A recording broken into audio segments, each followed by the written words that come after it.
ayant terminé avec Smallville, du coup, il y a eu quand même un gros passage à vide à la télévision avec toutes ces séries. Enfin, les séries de comics finalement ont eu assez peu de succès, Mhm. on en a vu très peu. Et ensuite, avec l'avènement de Marvel et d'Avengers et de tous ces héros-là, on commençait à popper des séries à droite à gauche parce que Marvel vendait les droits un peu à tout le monde et n'importe qui. Et il y a eu par exemple Agents of Shield qui est arrivé à une certaine époque, un petit peu plus tard, je pense, que les séries DC Comics, et qui a eu ce fameux, comment dire, ce fameux problème de, on a les droits pour certaines choses, on ne les a pas pour d'autres, et ça a été très très décevant pour beaucoup de fans apparemment. La Mhm. série fait 6 saisons, il me semble, qui sont très très brouillons, puisqu'ils essaient de raccorder avec les films de chez Marvel Disney sans en avoir les droits, en espérant qu'un jour ils puissent rattacher les wagons. C'est ça, là, oui, le problème de. Moi, j'ai pas tout vu, hein. J'ai vu, je crois, 2 saisons d'Agents of Shield et je pense que je regarderai la suite. Mais le début était pas mal, puisqu'ils avaient quand même réussi à faire venir des caméos. Donc, on voit Samuel L. Jackson en Nick Fury. Et après, bah, ça devient de plus en plus compliqué de faire venir des Avengers ou des gens du Shield. Et c'est dommage quand on s'implique dans un univers qui existe déjà de ne pas avoir ces grosses figures. Et du coup, on se retrouve par exemple sur un épisode lié à Thor à avoir Lady Sif, donc Mm. qui est un personnage secondaire de Thor 2. Et on a elle, au lieu d'avoir un personnage important qui soit Thor ou Loki, non, on prend vraiment le personnage secondaire dont personne n'en a rien à faire. Et en avançant, il me semble qu'après, il y a carrément plus personne. On fait juste des liens sur le Tesseract, C'est ça. sur les Skrulls, etc. Et voilà quoi. On en parlera après, mais il y a effectivement Netflix qui a tenté également de raccrocher les wagons avec ses séries Daredevil, mais on y reviendra après, puisqu'en même temps que sont sortis Agent of Shield, la CW, donc la chaîne dédiée aux séries, aux films Warner aux États-Unis, décide de sortir son DCverse, avec, en commençant à l'époque avec Arrow, le fameux archer très doué et qui finalement prend un petit peu le pas sur un Batman un petit peu cheap à l'époque. C'est-à-dire qu'ils n'avaient pas forcément envie de faire un Batman en série télévisée, mais ils voulaient un justicier un petit peu noir, un petit peu glauque, et du coup ils décident de sortir Arrow, qui pour le coup m'a laissé de bons souvenirs sur ses premières saisons en tout cas. Je sais pas si vous les avez vus. Ouais, moi j'ai vraiment bien aimé Arrow. Je trouve que déjà, c'est la première fois où on adapte Green Arrow, donc l'archer vert, on pourrait dire en français, qui est un personnage assez méconnu finalement quand on ne se connaît pas trop en comics. Dites-vous que Aquaman, une superstar à côté de Green Arrow. Et pourtant, Aquaman, déjà, c'est pas le plus connu. Donc, vraiment, voir cette adaptation-là, elle est bien faite, je trouve. C'est un petit peu long. À force, ça repose sur les mêmes stratagèmes. Et la force de Green Arrow, c'est que vraiment, pour le coup, on va vraiment aller chercher des figures importantes, mais même plus de chez Green Arrow, de tout.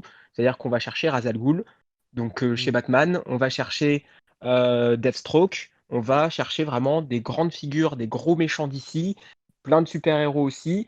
Il y a Flash qui va après apparaître en crossover, et Arrow finalement va donner naissance à un vrai DCverse, effectivement, avec tout un tas de super-héros qui vont apparaître, qui vont venir en caméo. Et ça a bien fonctionné, je trouve, cette série Arrow. Il appelle Elle a même bien le fait son Arrowverse, office, hein, du alors coup. que oui, c'est ça, le Arrowverse, avec voilà, différents personnages. Au début, en plus, on se concentre un peu sur son passé aussi, Ouais. savoir comment est-ce qu'il est devenu Green Arrow. C'était très fonctionnel. Et après, c'est plus devenu un peu plus basique quoi, dans son fonctionnement, avec un méchant par saison à vaincre et des petits problèmes. Mais ça se laissait regarder.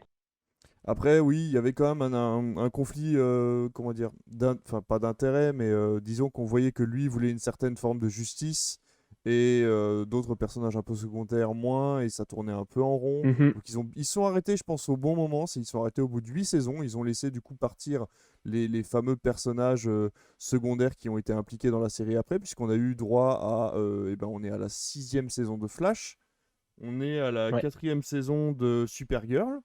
On a une série Superman, du coup, qui est tirée elle-même de Supergirl. Et je crois que j'ai fait le tour. Et non, on a Et on a eu Legends of Tomorrow aussi, Legends of Tomorrow qui. aussi, qui tient la route à peu près, hein. Ils arrivent à. Ils n'ont pas encore annulé la série, je pense. Un petit peu le Stargate. C'est ça. Ils sont dans leur vaisseau à essayer. Alors, c'est complètement incohérent au niveau des. Ah, coucou Maeva, merci d'être venu faire un petit coucou. Ouais, là, autant Legends of Tomorrow, la saison 1 était bien, autant après ça part vraiment en cacahuète parce qu'ils savent plus Mhm. trop où aller. Et je pense que là, les scénaristes arrivent vraiment à la fin des bonnes idées comment dire, que font les grands arcs DC Comics. Et je pense que là, ils n'ont plus que les personnages secondaires et les méchants secondaires à les titiller. Et je pense que ça devient de plus en plus redondant. Mais voilà, après, David, toi, il y a des séries du Arrowverse que tu as regardé ou que tu regardes actuellement? Eh ben, justement, moi j'ai une question pour Damien, c'est est-ce que ça vaut le coup maintenant que je m'y lance? Parce que ça fait plusieurs fois que je me tâte, que j'hésite. Cet été, j'ai failli lancer la Roverse. Ce qui m'a un peu effrayé, c'est qu'en fait, j'ai vu sur Internet qu'il y avait un ordre de visionnage assez précis à partir de la saison 3, je crois, où il faut limite regarder Arrow épisode 1, Supergirl épisode 1, Flash épisode 1, Arrow épisode 2, enfin, où il faut, où les trois séries Supergirl, Arrow et Flash s'entremêlent un petit peu. Ça m'a un peu effrayé. Et puis aussi le fait qu'il y ait beaucoup de saisons, qu'elles aient 25 épisodes, donc c'est aussi une tâche un Mhm. peu ardue. C'est vrai que ben, Maëva, si elle est encore dans le chat, elle connaît bien, elle a regardé, elle avait dit que c'était plutôt bien, mais que c'était vrai, effectivement, assez fastidieux, quoi, qu'il fallait quand même s'y investir pour vraiment en profiter. Donc voilà, moi, j'ai envie de m'y mettre parce que la seule série, je ne sais pas si Gotham, ça a un lien avec ça, Non, mais c'est la Non, seule série qui me vient à c'est l'esprit. totalement à on part, va y par venir contre. D'accord. justement. Mm. Et voilà, donc Gotham, j'avais pas trop aimé, moi. Donc voilà, est-ce que ça vaut le coup maintenant que je me lance là-dedans ou pas? Hmm, C'est une question que Moi, je me pose. je pense que effectivement, tu t'arrêterais en cours de route, mais disons que justement, Arrow, dans ses 2 premières saisons, fonctionne très bien, et si tu n'as pas la suite, éventuellement, tu te sens pas d'aller plus loin, mais que ça te plaît évidemment d'aller jusque-là, Ouais. tu peux très bien regarder juste 1 ou 2 saisons. Tu peux faire pareil pour Flash, et si vraiment tu sens que voilà, tu es à fond dedans, dans ce cas-là, tu continues. Mais c'est des séries où je trouve qu'on peut très bien s'arrêter à la fin d'une saison, Oui, sauf plus complètement. tard justement, où on s'arrêtera sur des gros cliffhangers et tu es obligé de voir la suite. Autant les 2 premières saisons, tu les prends en intégralité et c'est terminé. Et Flash, pareil, tu peux faire les 2 premières saisons et ça va clore une sorte d'arc narratif avant de partir sur autre chose. Après, les épisodes Ouais, j'ai bien envie de crossover en tenter, ouais. soi, Alors, c'est vrai que c'est problématique parce qu'en fait, chaque saison, à partir du moment où ils ont créé le Arrowverse, chaque saison avait soit un épisode commun entre deux héros, seulement deux héros, soit ils avaient carrément du coup des grosses, ce qu'ils appellent les crises, donc ils créaient des espèces de crises dans les saisons où là, il fallait effectivement voir le premier épisode de Flash, l'épisode de Arrow qui suivait et l'épisode de Supergirl suivant pour avoir l'intégralité de la trilogie qui permettait de clore le mini arc en fait voilà parce que sinon tu finis ton épisode de Arrow où Mm. là ça finit sur un gros cliffhanger, une grosse crise interdimensionnelle, etc., et ton épisode d'après en fait tu reprends ta saison d'avant. Donc la plupart du temps normalement tu peux sauter l'épisode et il se passe rien de grave en fait dans l'épisode qui permettrait de ne pas continuer la saison du héros tout seul. Mais c'est vrai qu'en soi tu peux parfois tomber sur la dimension X ou des choses comme ça et là tu te dis mais attends qu'est-ce que Mm. vient foutre Hitler là-dedans parce que t'as pas suivi le bon épisode de la bonne série. Mais normalement si tu sautes les épisodes de crise tu devrais avoir une saison qui tient la route. Non, mais je pense que de toute façon, j'ai bien envie au moins tester la première saison d'Arrow pour voir. Et puis si après je continue dans le. Bah voilà, je suivrai les guides sur Internet parce que c'était très bien expliqué en plus les sites sur lesquels j'étais. Mm. Donc J'ai voilà, à voir quoi, mais ça me tente bien. J'ai été très impressionné, moi, à l'époque, par la première saison de Arrow, parce que l'acteur principal, dont j'ai oublié le nom, était catcheur avant. Et donc, du coup, la première saison joue beaucoup sur son côté, je vais dire n'importe quoi, mais aérodynamique, en fait. Il fait beaucoup de parcours Ouais. pendant les saisons, il va courir partout, il saute partout, il est très agile. Les chorégraphies de combat sont très bien faites, j'étais très étonné.